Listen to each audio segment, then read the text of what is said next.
I am BB Sweetbriar and I am from San Francisco. I was born Kevin Junious and I was born in Sacramento, California. Grew up there, went to college outside of Sacramento and Stockton. After college, I came back to Sacramento and started singing with a band. And one of my bandmates happened to have a real good friend who would come to our shows regularly. And one day she brought her sister. And I kind of hit it off with her sister. A few months went by and we started dating, and a little bit later we were engaged. So a year after that, we were married.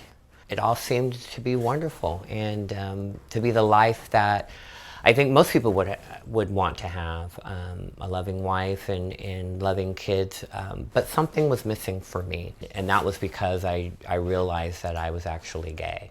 Soon after my second daughter was born, she was close to a year, and my mom passed away. My mom had been ill all my life, and but my mom took the medication she needed to what she told me was to have the quality of life that she wanted versus the quantity of life that most people would probably want to have.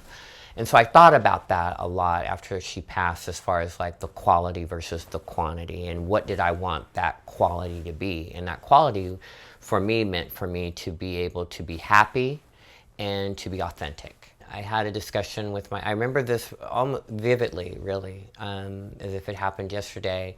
I was driving home. At the time, I worked for a real estate management company, and I was a marketing director, and it took me at various locations in Northern California. And I do remember calling her and saying that when I got home, I had to talk to her. And things were being strained because I was very absent physically in our relationship at that point, working late hours. I don't think it was a surprise as far as we need to talk type of thing, but I think the discussion finally, once we had it, was somewhat shocking. My oldest daughter was 5 at the time, and I remember my ex-wife and I telling her that I was moving, Daddy's moving out of the house, and how she took it. She blamed herself, I'll be good. She thought she wasn't behaving. I don't even remember how we responded other than it was not your fault. One thing that my ex-wife and I did have in our conversation, it was, a long week that I stayed in the house before I actually moved. But is that, we didn't want anything to be really different for them. Literally nothing changed except for I didn't live there.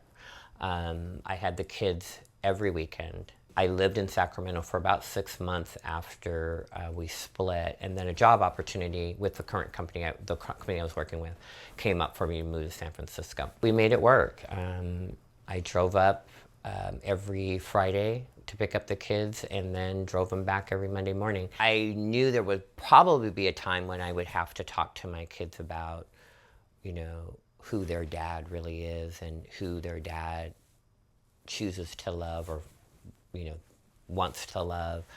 But I never did. There's a couple of things that I think were important that happened that I figured that my kids probably knew. And one of them was kind of early on when my oldest daughter was having a discussion with my youngest daughter. My youngest daughter said something like, the boys in school say that Michael Jackson is gay.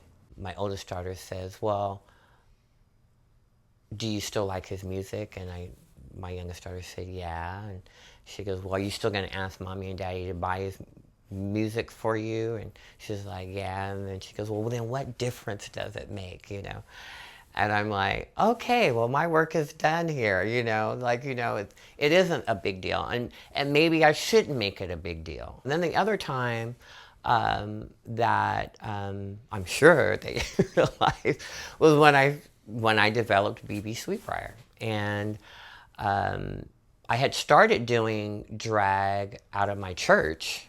Believe it, BB was born in the church, everybody. And so I was doing little fundraising things, and one day I had them during the weekend, and I was doing drag. Now, mind you, my oldest daughter had been doing pageants at this time for a while. So I'm in the bathroom getting ready to do this event later on that afternoon. And I come out in all my regalia, and my youngest, Sydney, I remember her saying, "Oh, that's so cool." You know, she's like all hyped over Dad, you know, looking like a female. And then my oldest daughter says, "All I have to say is all this time you could have been doing my makeup." I just thought, oh, that's kind of hilarious. True, maybe I could have. But yeah, so that was kind of their response to me doing drag. And so BB just flourished from there. I kind of had my kids' approval, so I was like, okay, I can do this, you know? And that's what I did. I know I'm happy, and I'm at my happy point now because I can look at myself in the mirror and say that I like this person. I've developed into this person that I've always wanted to be. I can leave today, this earth today, and I know that I've left something good, whether it be because of my children or that I've put some groundwork down there. I've got some points in my life that I should be proud of, that I did. And you can only do those things with commitment and integrity and happiness.